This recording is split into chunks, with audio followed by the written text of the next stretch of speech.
बोलिए सदगुरुदेव भगवान की, गुरु माता की, भगवान भोलेनाथ की, माता कामाख्या की, सभी संतों की, गौ माता की, बोलिए सच्चे दरबार की, बोलिए शंकर महादेव धाम की, गंगा मैया की, हर हर महादेव।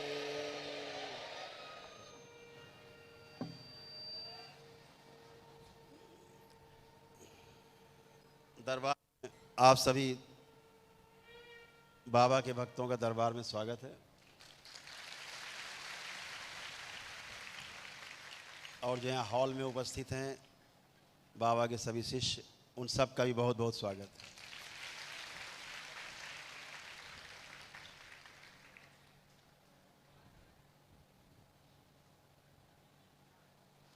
आज सबसे मज़े में जो लोग छठे लेवल में चले गए वो चले गए हैं मज़े में, बहुत मज़े में। जो छठे लेवल की दीक्षा लेके पहुंच गए हैं छठे में, बहुत आनंद में है।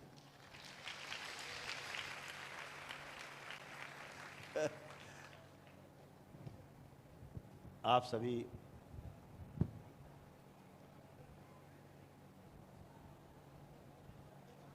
बहुत भाग्यशाली हैं, परम सौभाग्यशाली हैं।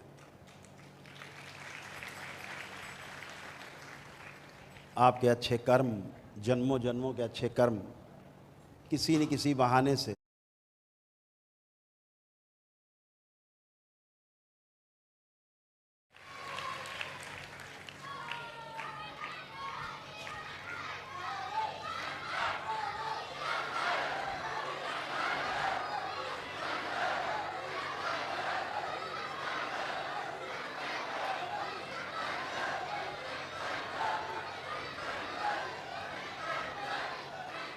आप सभी पर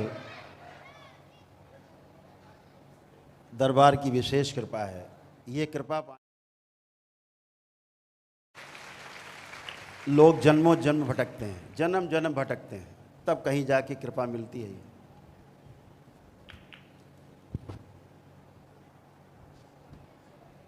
तीन चीज़ें हैं, दया, कृपा और करुणा, तीन शब्द हैं। इसमें कृपा बहुत महत्वपूर्ण है। जैसे दया कहते,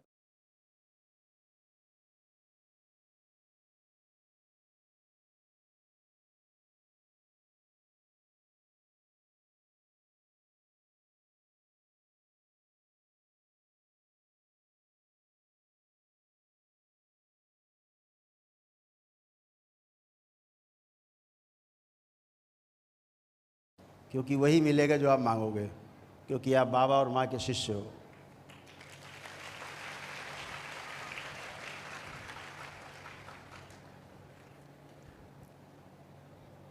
तो दया का अर्थ होता है कि जिस व्यक्ति के पास बुद्धि है, बुद्धि बल है, समझदारी भी है उसके पास, कैसे जीना है, पूरी सृष्टि में सबके साथ कैसे जीना है, चाहे वनस्पति जगत हो, चाहे पदार्थ जगत हो, चाहे जीव जगत हो, चाहे मनुष्यों का ज्ञान अवस्था का जगत हो, कैसे जीना है, अगर ये उसके पास है तो वो दया मांगता है। किस लिए? कि भौतिकता में जी रहा है, भौतिक साधन कम है, तो भौतिक साधन मांगता है वो। तो करुणा से, दया से आपको जो भौतिक साधन है वो मिलते हैं, उसे दया कहा जाता है कि दया करो प्रभु। तो समझो भौतिक साधन आप मांग रहे हो। तो गुरु क्या करता है? किसी भी क्षेत्र का गुरु हो, क्या करता है? आपको भौतिक संसाधन उपलब्ध करा देता है। इसे कहते हैं दया। और जब आप कृपा मांगते हो, कृपा चाहिए, तो कृपा का क्या अर्थ होता है? कि मेरे पास खाने पीने का, रोजी रोटी का जुगाड़ खूब है, लेकिन समझदारी कम है, ज्ञान कम है, ज्ञान नहीं है। कैसे 84 लाख योनियों के जन्म मरण के बंधन से मुक्त हुआ जाए, इसका ज्ञान नहीं है। कैसे समझदारी से पूरी सृष्टि में रहा जाए कि हम स्वयं सुखी हों और दूसरों को भी सुखी रख सकें। जब ये ज्ञान नहीं है तो मांगा जाता है तो कहते हैं गुरु कृपा चाहिए। तो भौतिक साधन तो खूब है, लेकिन कैसे उनका सदुपयोग किया जाए ये नहीं पता, तो उसके लिए कृपा मांगी जाती है। तो गुरु आपको कृपा उपलब्ध कराता है ज्ञान के रूप में, कैसे जीना है आपको ये उपलब्ध कराता है। इसे कहा गया कृपा। तभी कहते हैं गुरु कृपा केवलम। गुरु से भौतिक चीज़ें नहीं मांगी जाती, वो तो आपका पुरुषार्थ है, आपका पराक्रम है, अपने पुरुषार्थ से आप प्राप्त करते हो भौतिक संसाधन। तो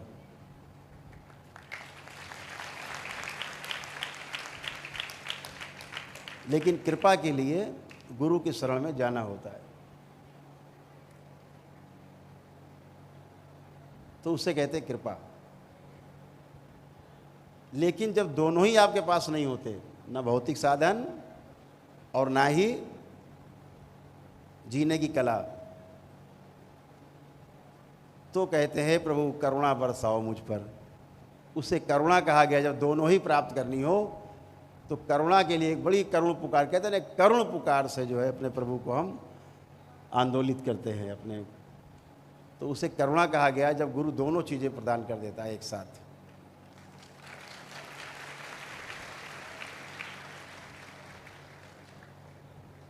तो शब्दों का भी अपना अपना महत्व है, शब्द अपने आप में मायने रखते हैं। आप सभी मंत्र दीक्षा से आपने शुरुआत की, आप सभी ने तंत्र दीक्षा में प्रवेश लिया। तमाम लोग यहाँ तंत्र दीक्षा के प्रथम चरण में प्रवेश पाए हैं, बाकी लोग दूसरे, तीसरे, चौथे, पाँचवें लेवल पे भी मंत्र दीक्षा के बाद तंत्र दीक्षा प्राप्त की। कल छठे लेवल की दीक्षा भी जो है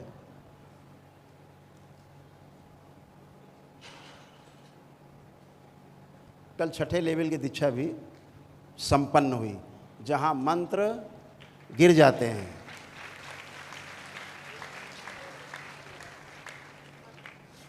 मंत्र गिरने का क्या अर्थ है?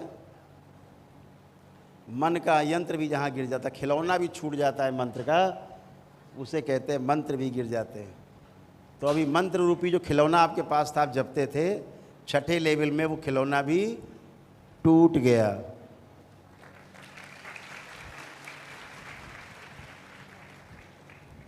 छठे लेवल के लोग इस खिलौने को पटक पटक के तोड़ो, मंत्र को, खुली छूट। मंत्र से बाहर निकलना है। ध्यान रखो, अभी तक मंत्र में जो फंसाव रहता है वो 5 चरण तक रहता है। 5वें चरण के बाद इस मंत्र की खूब बखिया उधेड़नी है, पटक पटक गिरा गिरा के मारना है इस मंत्र को। मन का यंत्र, खिलौना, उसी में लगा है मन, उसको भी तोड़ना। छठे लेवल, अभी 21 लेवल तक की दीक्षा में, आगे छठे लेवल से लेकर के 21 तक कोई भी मंत्र नहीं है।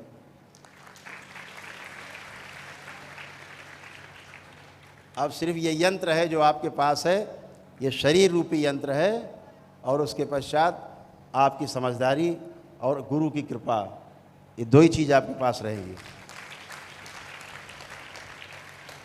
तो आपका शरीर और गुरु कृपा यही आगे आपको ले जाएंगे। 21 लेवल क्रॉस करने का अर्थ होता है, क्योंकि जो इच्छा करियो मन माही, कहा ना, तो जो इच्छा मन में आएगी वो अपने आप ही पूरी होती है। जो लोग दीक्षा नहीं लेते उनकी भी मन की पूरी होती है, ऐसा नहीं उनकी पूरी नहीं होती है, लेकिन वो इच्छा इस तरह की है कि पूरब की ओर गुब्बारा उड़ाना, अगर पूरब की तरफ हवा चल रही तो पूरब की तरफ चला जाएगा, इच्छा पूरी हो गई। अब कहीं हवा चल रही पश्चिम की तरफ की, अब आपकी इच्छा है पूरब की तरफ ले जाना गुब्बारा, तो नहीं उड़ेगा, अब वो पश्चिम जाएगा। ऐसे पूरी होती कभी नहीं पूरी होती। लेकिन जब गुरु कृपा रूपी जहाज मिल जाता है आपको, हेलीकॉप्टर, तो जिधर चाहते उधर जाता है आपको हेलीकॉप्टर, तो जिधर चाहते उधर जाते हैं। फिर चाहे पूरब जाओ, चाहे पश्चिम जाओ, चाहे उत्तर जाओ, चाहे दक्षिण जाओ, चाहे जमीन में उतार आओ, चाहे आसमान में चले जाओ, ये गुरु कृपा है।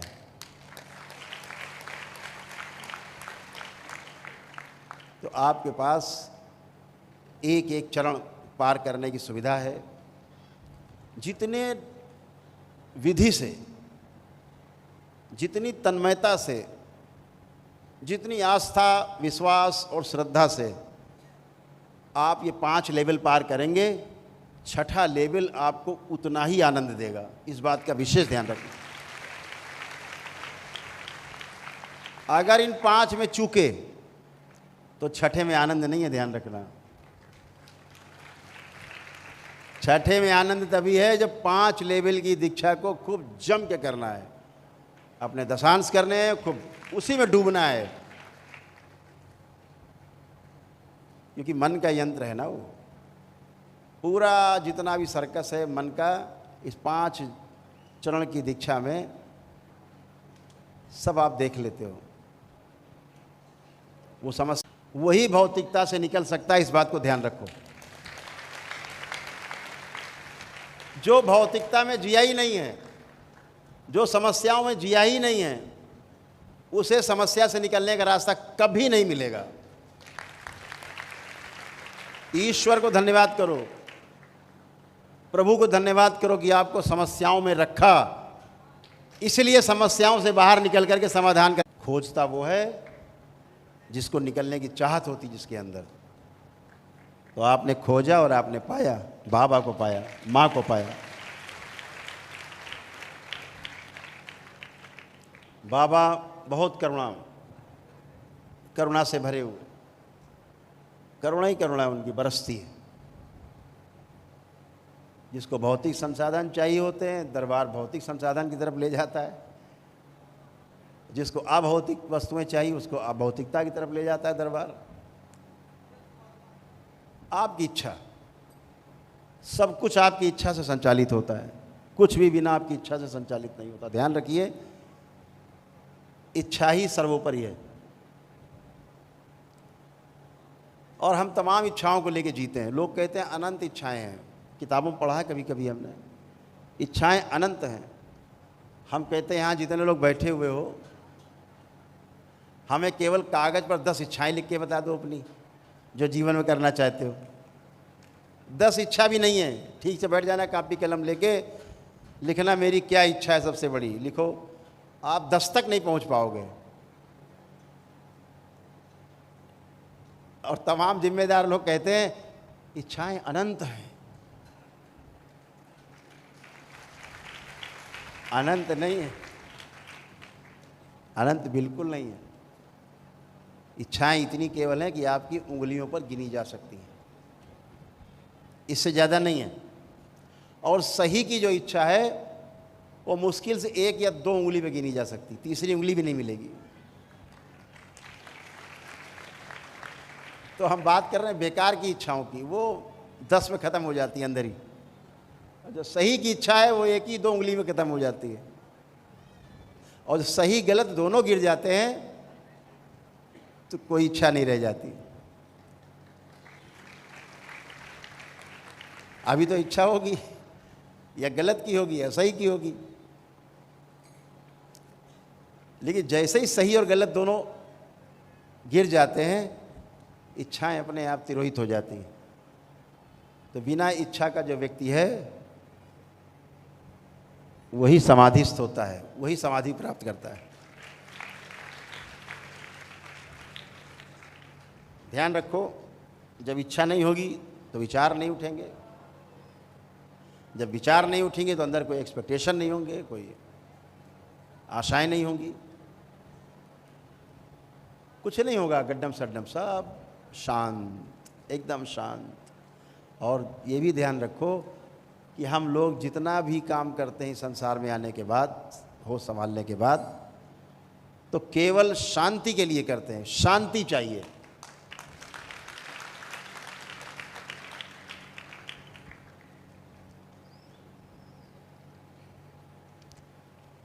हर काम शांति के लिए।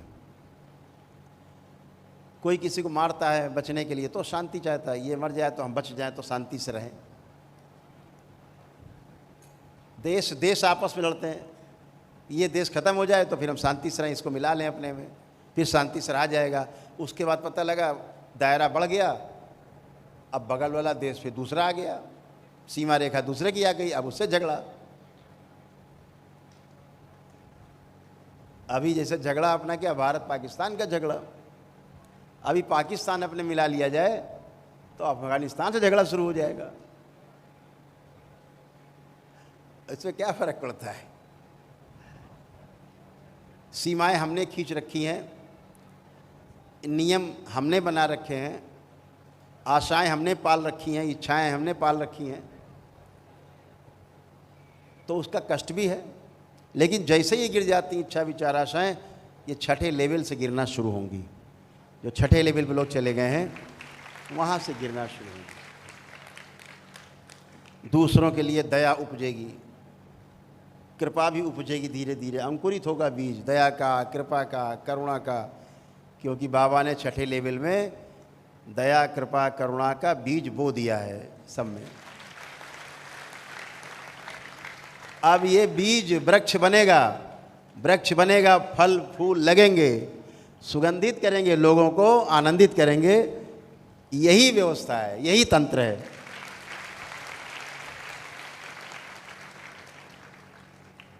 जो छठे लेवल में गए उनके साथ अब बराबर शिविर चला करेंगे ध्यान साधना के।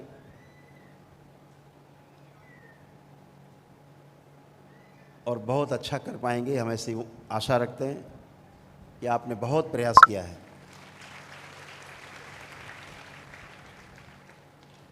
दरबार आप सबसे बहुत आशा रखता है। आपको बताते हुए ये खुशी होती है कि तंत्र की दीक्षा में चाहे मंत्र की दीक्षा हो, उसमें हमारी माताएं, बहनें, बच्चियां सबसे आगे हैं।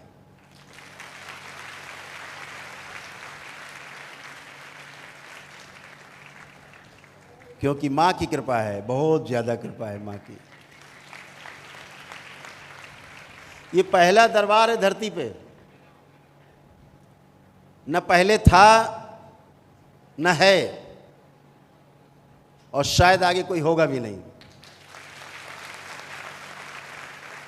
जहां महिलाओं को पूरा पूरा, बच्चियों को पूरा पूरा सम्मान मिलता है, ये वो दरबार है। इस दरबार ने उसको, उस नियम को भंग किया, तोड़ा कि महिलाएं, बच्चियां 4 दिन अशुद्ध होती हैं, उनको पूजा पाठ से सबसे दूर रखना चाहिए। इस दरबार ने उस परंपरा को तोड़ा है और तोड़ करके प्रमाणित किया है कि मां से ज्यादा शुद्ध इस पृथ्वी पर कोई नहीं है।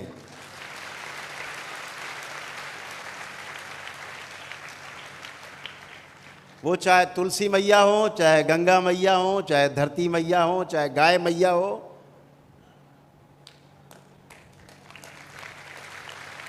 और चाहे अपनी मैया हो,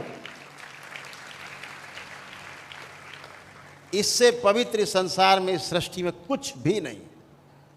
ढोंग ढकोसला बना के रखा कि महिलाएं अपवित्र हैं।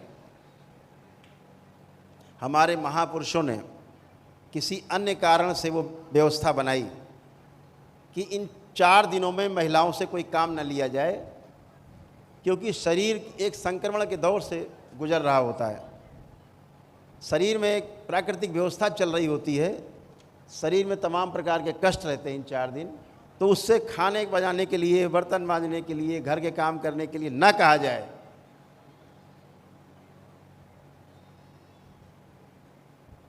आराम करने को कहा जाए, इसके लिए बना नियम।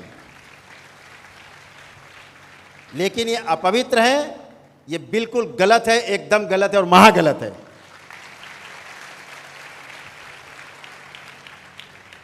ऐसे शास्त्र को फाड़ के जला देना चाहिए जहां महिलाओं को अपवित्र बताया जाता है।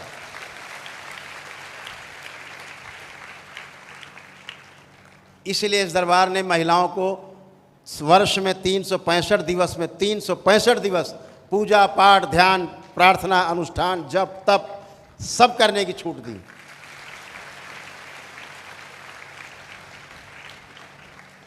माँ कभी अशुद्ध नहीं होती। अगर माँ अशुद्ध है तो ध्यान रखो, इस पृथ्वी पर जितने महापुरुष हुए हैं और होंगे वो सब अपवित्र हैं और सब अधूरे हैं। माँ के जिस खून से गर्भ में हम बनते हैं, उसके नाड़ा से लग करके, वो माँ का वही खून होता है जिसको आप अशुद्ध बताते हो, उसी से शरीर बनता है।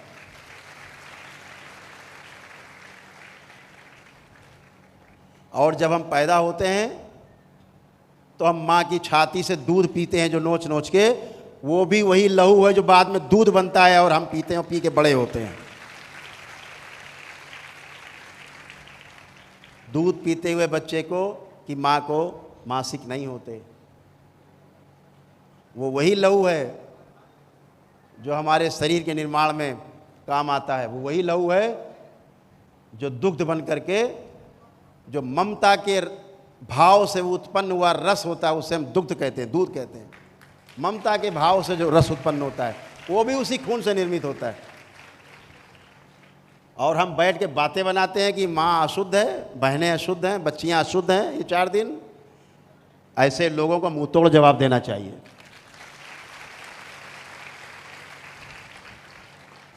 तो हमारे महापुरुषों ने नियम बनाए, इसलिए बनाए ताकि कोई उंगली ना उठाए, कोई कहे ना कि देखो कोई पड़ी हुई है 4 दिन से कुछ काम नहीं कर रही है, क्योंकि ऐसे बना दिया भाई दूर रहो काम से, काम वाम से, ऐसे बना दिया। लेकिन कोई कहे ना, इसलिए नियम बना दिया, हाँ भाई 4 दिन छूना ही मत, काम मत छूना। तो जैसे पीपल काटो नहीं लोग कहते, पीपल सबसे ज़्यादा ऑक्सीजन देता है, पीपल का वृक्ष, तो कहते हैं इसमें सब देवी देवता रहते, काटो नहीं तो वंशनाश हो जाएगा, ऐसा कहते। तो डर के मारे नहीं काटते पीपल बरगद लोग, नहीं ये भी काट डालें सब, तमाम तो काट ही डालते, ये भी काट डालेंगे, डरते हैं। तो ऐसे ही 4 दिन बनाए कि काम ना कराएं। हाँ भैया आराम करो बेटा, आप आराम करो, बहू आप आराम करो, बेटी आराम करो।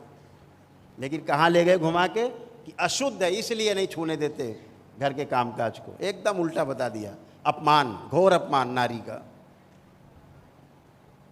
दरबार का ऑफिशियल चैनल करौली सरकार ईश्वरीय चिकित्सा विज्ञान केंद्र चैनल को जरूर सब्सक्राइब करें। नमः शिवाय।